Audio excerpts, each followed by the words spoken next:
Hi, I'm Denise Orloff, founder of Yoga Life, and I'm really excited about building community that supports a broader sense of what body movement practices can offer us. And we're really excited to welcome Dr. Scott Lyons. Scott, I'd love you to introduce yourself a little bit to our community and tell us a little bit about somatic stress release, please. Yeah, Yeah. absolutely. So my background is as a somatic dance movement therapist. I'm also a clinical psychologist and an osteopath. And I've really been so interested in the question about how do we become this embodied agent of empowerment and change in the world? And we do that first through being able to feel empowered and have agency within ourselves, and then in our interplay or intersection with life. And one of the main things that we're dealing with in life as part of that interface and that intersection is something we call stress. And so somatic stress release is really about, not just doing some meditation or some breath practices in relationship to trying to stay calm. It's actually trying to stay in relationship, which might sound strange, but when we stay in relationship and we have the capacity to stay in relationship to things we call stressors, we actually can start to engage and navigate and interface in the natural dance of life. And that's Yes. part of that natural dance of life is stress.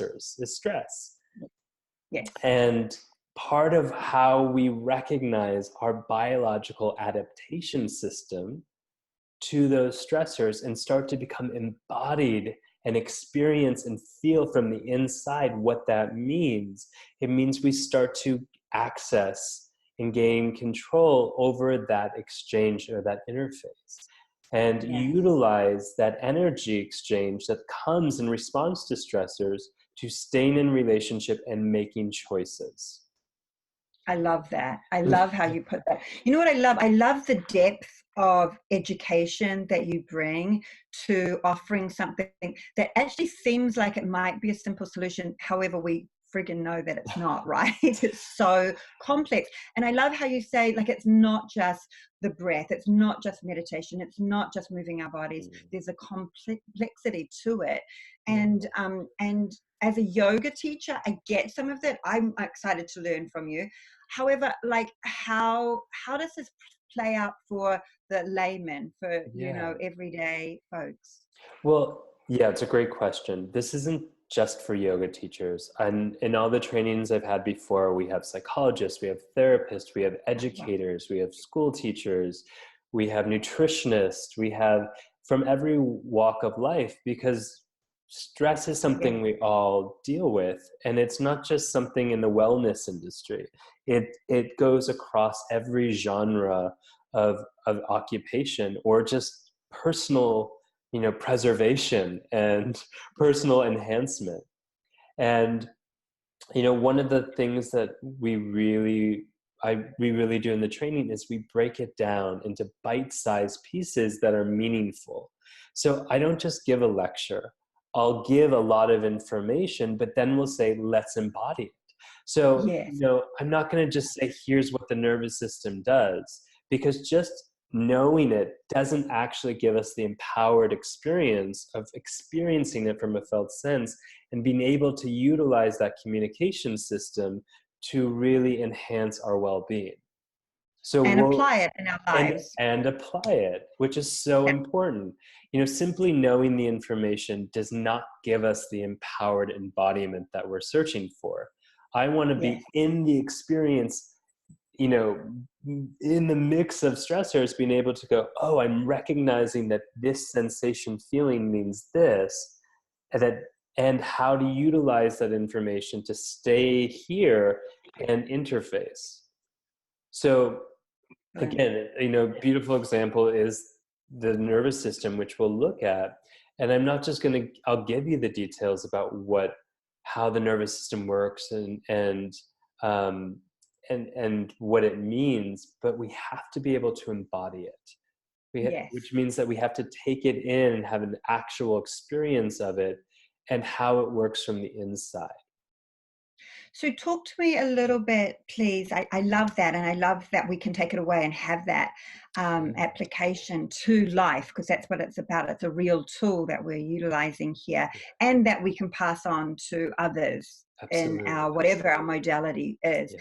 Talk to me a little bit how the course is structured in that way. Is, you know, the accessibility, do I have to be in shape to show up? No, we don't actually Do I do. need a regular meditation practice to get it? Like, please help me Yeah. understand that a little more. Yeah, it's a great question. So we won't be doing any asana practices. So if you don't have an asana background, it's fine. We'll be doing some movement practices because it is somatics, which means body. And so we Cool. will be moving and looking at these movement practices as a way into the embodiment and the awareness of how to address stress. And do you have to be an advanced meditator? No, I lead people through the meditation practices. And so you won't just be sitting there for 30 minutes in empty silence. I'm really guiding you, because the way that the days are structured is that we begin every day with either a meditation or movement practice. And it's themed as a way to help integrate all the intellectual information that's going to come later, and so that we have the experiential practice, then layer in the academic or the the cognitive information, then sandwich it with an embodied experience of it again. So you don't have to have a background of any sort, because the learning process that I structured out is so that we're all learning as though it was our first introduction to ourself and our stress response system, which, to be honest, not many of us have had the opportunity to get to know. And even, my fellow doctors and psychologists who are in the training go, oh, I got this information in school, but I never got the information. And so just because we have an education background doesn't mean we actually comprehend it in a living way. And that's what I intend to do, is that we get all of this information and actually feel how it is applied in real life and how we can utilize it. So I'm so excited. so yeah, we'll have lectures always coupled with experiential practice so that it doesn't feel dry. And the lecture really gives context rather. So we understand not just experientially, but we understand it from a theoretical framework. And there is a really strong framework that we use in somatic stress release to really understand where we're going and what is the biological adaptation system and how to restore it. So we'll be applying theory, practice. We'll be doing a lot of cool self-massage techniques. So for those of you who've done ball work, I bring in my osteopathic background and reapplied it to self-massage techniques, which is really cool, actually. And it's very effective. And we utilize that. We have just a lot of discussion time to process through things. So it's not just rushed, but we really get to understand the theory from the ground up and then be able to apply it. And I think that's another thing that I'm excited about. This is a one-off offering. However, it's part of a movement, if you would, of thought, of education that you are leading with other very well-respected teachers. And so maybe even just a really quick, if you can just sum up a little bit about that, if you don't mind. Well, yeah. So, somatic stress release, this is level 1 that we're doing in Melbourne, which is really exciting. And there is a level 2 and level 3, which students can take. And also what's really great, and I want to name this because people always seem surprised when I tell them, is that at the end of the 5 days, it's not the last time we see each other. I always do 2 online follow-up sessions. So you get to go home and practice, and then we get to come in and do some mentorship. Then you get to go home and practice some more, and we get to do more mentorship. So I never leave anyone just hanging at the end of the workshop. We actually will be continuing, which is, I find, is a really successful model in helping Super people. important. Yes. Yeah. It's all very well to do it in a classroom. It's when we get back to life. Yeah, that's where the learning actually begins. Yeah. Yeah. So Cool. we have certain structures set up for people to take it from the classroom into life and get support around that. And there's, a community, there's an online Facebook group of people who have taken it and who are applying the material, and how they're applying it to pediatrics or geriatrics or to working with school kids. So it's actually a really cool group and community that we're really building cool. here. We'll be part of that community. So I'm going to put you on the spot right now. So I'm thank you for taking this time to chat with us about it. I want to invite you to come back and maybe share with us a simple practice, even maybe lead a little meditation with us. Sure. Just to give people a little more of a taste of your brilliance and what these practices can offer us. Yeah. And I get a uh-huh. Yeah. Yeah. Okay, Well, good. one I'm drawn to right now is what's called a zoom out technique. So one of the things we can recognize is that when we are interfacing with a stressor, we tend to zoom in. We either disconnect or we hyper zoom in. Yes. And that we lose perspective in either way. We either lose our relationship to the thing we're interfacing with, or we get so sort of zoomed in that we lose the perspective that there's anything but that stressor.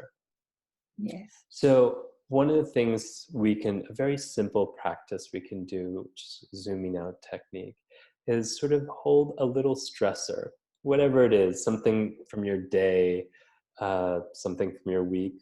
Doesn't have to be too big, something you can kind of hold in your hand. And we'll start, once you perceive it there in your hand, we'll zoom out to just seeing the whole of your hand.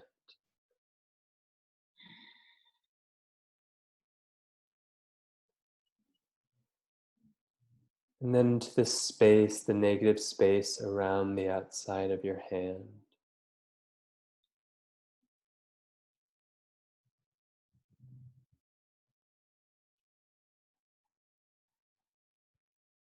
And one of the ways we know we're maintaining the relationship is we still feel its presence in our hand, even as we zoom out. Their awareness to include the space in our periphery as well.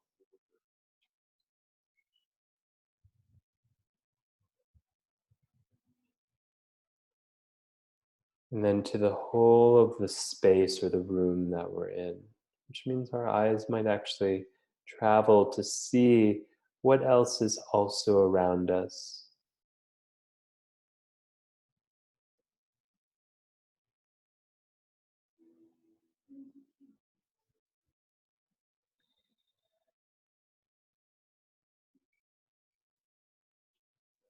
And every once in a while coming back in, just to let your eyes pass over this, what it is you're holding in your hand. Just gaining that much more awareness of all the space around it, around your hand. Which might even begin to include the space outside the room.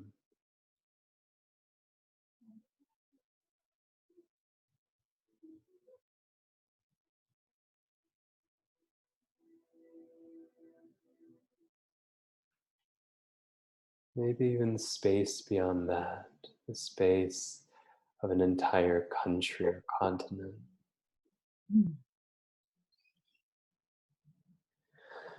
Just notice that first moment where there's just enough space. It gives you that deeper breathing. And if it hasn't arrived yet, we'll zoom out a little bit more to include a couple continents or even the planet. all the space around your hand.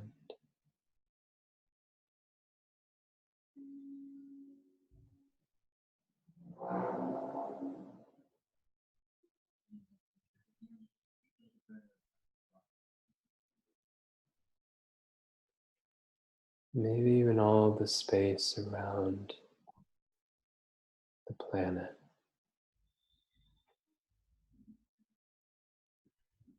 So we could even zoom out to hang out in all of that space.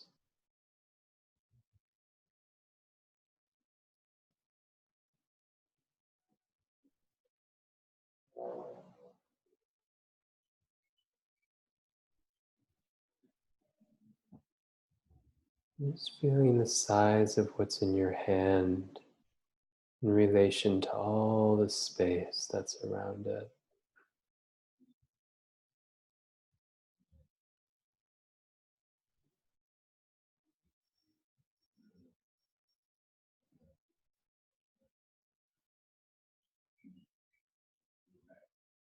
And noticing in your body the response to experiencing all that space.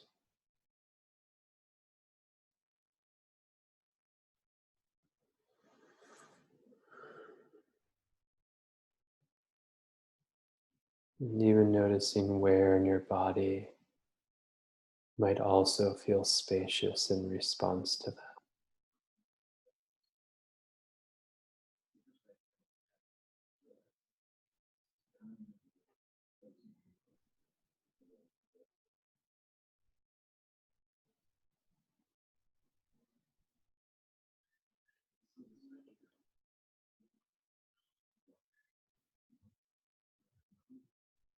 From feeling that space on the inside and the space on the outside, it's beginning to orient back into this room. And your eyes begin to open.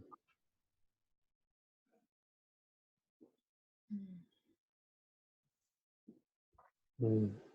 Tending to the sounds of the room once again.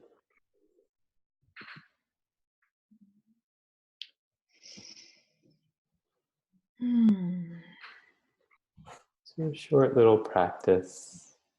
Thank you. That was interesting for me. Oh yeah?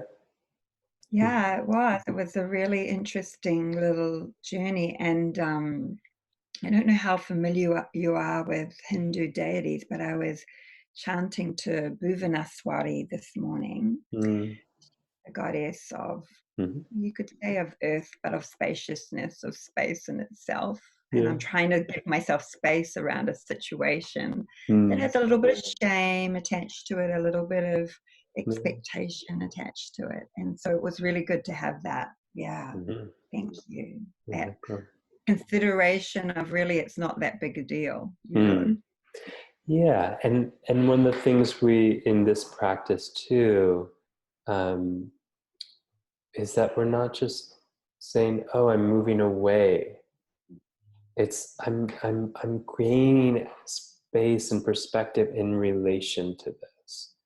This doesn't disappear because I want it to. That's called suppression. Mhm. Yes. Yes. What instead we're learning to again establish ourself and establish ourself in relationship. And to consider others as well. I don't know if Yeah. that was purposeful in your intention, but that's how it came through for me. So thank you for that. You're welcome. You're welcome. Mm. All Yeah. right. Well, wonderful connecting with you. Thank you for asking me to do a practice. So thank you so much. And we look forward to many more conversations as I Yeah. go to the rest of my day filled with this energy of space. Thank Mm. you. All You're right. welcome. You're welcome. Thank you. I look Thanks. forward to seeing you in person soon. Yes. For more information, give us a call at Yoga Life or go onto the website. Yeah. Thanks again, Scott. All Thank right. you. Bye. Take care. Bye.